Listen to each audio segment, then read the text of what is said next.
നമസ്കാരം. കാലാനുസൃത സാമ്പത്തിക ഉൽപാദക സ്രോതസ്സുകളിൽ ശ്രദ്ധയൂന്നിയുള്ള വിവിധ പദ്ധതികളാണ് ഇന്ത്യ ആവിഷ്കരിച്ചു വരുന്നത്. ഇപ്പോഴിതാ ഇക്കാലത്ത് ഏറെ പ്രാധാന്യമുള്ള ഒരു വ്യവസായ പദ്ധതിക്കായി 7,280 കോടി രൂപയുടെ പദ്ധതിക്ക് സർക്കാർ അംഗീകാരം നൽകിയിരിക്കുകയാണ്. ഇലക്ട്രിക് വാഹനങ്ങൾ, കാറ്റാടി ടർബൈനുകൾ, മിസൈലുകൾ, ഡ്രോണുകൾ എന്നിവയടക്കമുള്ള പ്രതിരോധ ഉപകരണങ്ങൾ, മൊബൈൽ ഫോണുകൾ, ഇലക്ട്രോണിക്സ്, ഹൈടെക് വ്യവസായം എന്നു തുടങ്ങി ഉപഗ്രഹങ്ങൾ, സെൻസറുകൾ, വിമാനങ്ങൾ എന്നിവയ്ക്ക് പോലും ഏറെ അത്യാവശ്യമായ റെയർ എർത്ത് പെർമനന്റ് മാഗ്നറ്റുകളുടെ ആഭ്യന്തര ഉൽപാദനം മുൻനിർത്തി സമാരംഭിച്ചിരിക്കുന്ന പുതുപദ്ധതിയാണത്. REPM എന്ന ഈ പദ്ധതി ഇന്ത്യയുടെ ഭാവി സാങ്കേതിക ശക്തിക്കുള്ള അടിത്തറ പാകുന്നതിനും രാജ്യത്തിന്റെ സുരക്ഷയ്ക്കും സാമ്പത്തിക വളർച്ചയ്ക്കും ഒരുപോലെ ഗുണകരമാകുന്നതുമായ വലിയ നീക്കമാണ്.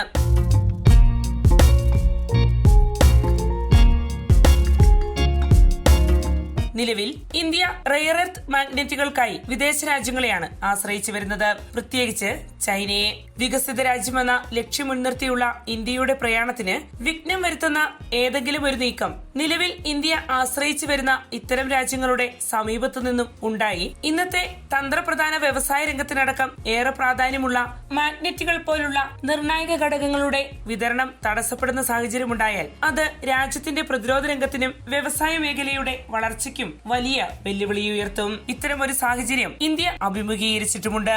അതാണ് അടുത്ത കാലത്ത് ചൈന ഇന്ത്യയുടെ കാര്യത്തിൽ സ്വീകരിച്ച കയറ്റുമതി നിയന്ത്രണങ്ങൾ. പിന്നീട് ഈ നിയന്ത്രണങ്ങൾ അവർ ലഘൂകരിച്ചുവെങ്കിലും ഇത്തരമൊരു നീക്കം ഇന്ത്യ മുന്നിൽ കണ്ടതു തന്നെയായിരുന്നു. ഇനിയും അതുപോലുള്ള അവസ്ഥകൾ ഉണ്ടാകാതിരിക്കുന്നതിനായുള്ള തയ്യാറെടുപ്പെന്ന നിലയിലാണ് റെയർ എർത്ത് പെർമനന്റ് മാഗ്നറ്റുകളുടെ ആഭ്യന്തര ഉൽപാദനത്തിന് അടിയന്തര പ്രാധാന്യത്തോടെ REPM പദ്ധതിക്ക് രാജ്യം തുടക്കം കുറിച്ചിരിക്കുന്നത്. വരും കാലത്തെ സാങ്കേതിക വിദ്യാ സംവിധാനങ്ങൾക്ക് അത്യന്താപേക്ഷിതമായ മാഗ്നറ്റ് പോലുള്ള സുപ്രധാന ഘടകം തദ്ദേശീയമായി ഉൽപ്പാദിപ്പിക്കപ്പെട്ടാൽ മറ്റൊരു രാജ്യത്തിന്റെയും വിവേചനാധികാര നിയന്ത്രണങ്ങൾക്ക് മുന്നിൽ ഇന്ത്യയുടെ വികസന അഭിലാഷങ്ങൾക്ക് മുട്ടുമടക്കേണ്ട സാഹചര്യം ഉണ്ടാവില്ല. ഇന്ത്യ ഇതിനകം തന്നെ പ്രതിവർഷം ഏകദേശം 4 മുതൽ 5 ലക്ഷം ടൺ മാഗ്നറ്റുകൾ ഉപയോഗപ്പെടുത്തി വരുന്നുണ്ട്. ഊർജ്ജ സുരക്ഷയെക്കുറിച്ചുള്ള ഇന്ത്യയുടെ കാഴ്ചപ്പാടും സെമി കണ്ടക്ടറുകൾ, ഇലക്ട്രോണിക്സ്, ഇലക്ട്രിക് വാഹനങ്ങൾ എന്നിങ്ങനെയുള്ള വ്യവസായ രംഗത്തിന്റെ ഉണർവുമെല്ലാം രാജ്യത്തിന്റെ നിലവിലെ ആവശ്യകത വർദ്ധിപ്പിച്ചുകൊണ്ടേയിരിക്കും. അത് മുൻനിർത്തിയുള്ള REPM പദ്ധതി ഇന്ത്യയുടെ വികസിത സ്വപ്നങ്ങളുടെ ചെറുകുകൾക്ക് കൂടുതൽ ശക്തി പകരുന്നു. ഈ പദ്ധതിയുടെ പ്രാരംഭഘട്ടത്തിൽ പ്രതിവർഷം 1,200 ടൺ ഉൽപാദനശേഷിയുള്ള 5 സംയോജിത യൂണിറ്റുകൾ സാധ്യമാക്കാനാണ് ലക്ഷ്യമിട്ടിരിക്കുന്നത്. 2030 ആകുമ്പോഴേക്കും വാർഷിക ശേഷി 6,000 ടണ്ണാക്കി ഉയർത്തുക എന്നതും ഈ പദ്ധതി ലക്ഷ്യമിടുന്നു. ചൈനയോടുള്ള ആശ്രയത്വം കുറയ്ക്കുന്നതിൽ ഇന്ത്യ വിജയിച്ചു എന്നതിന്റെ തെളിവാണ് 2023 സാമ്പത്തിക വർഷത്തിൽ 92% അപൂർവ ഭൗമ ഉൽപ്പന്നങ്ങളുടെ ഇറക്കുമതി 2025 സാമ്പത്തിക വർഷമായപ്പോഴേക്കും 62% കുറഞ്ഞു എന്നത്.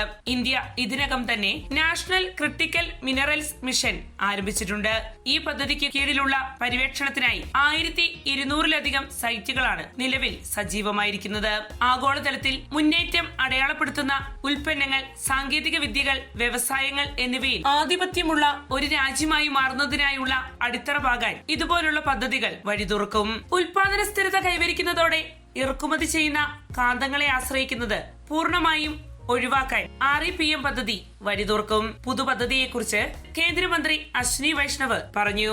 ഇത് വെറുമൊരു ഉൽപാദന പദ്ധതി എന്നതിലുപരി ഇന്ത്യയുടെ തന്ത്രപരമായ നിലപാടിലെ മാറ്റം കൂടിയാണ് പ്രകടമാക്കുന്നത്.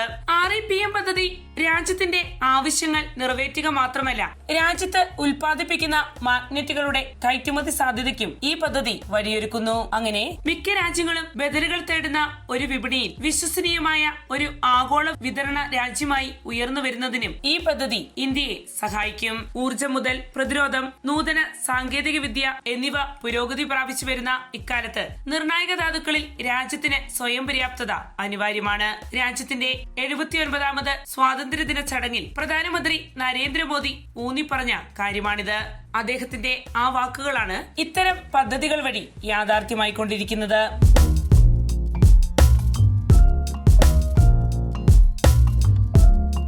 വാർത്തയുടെ നിറം തേടി തനിനിറം.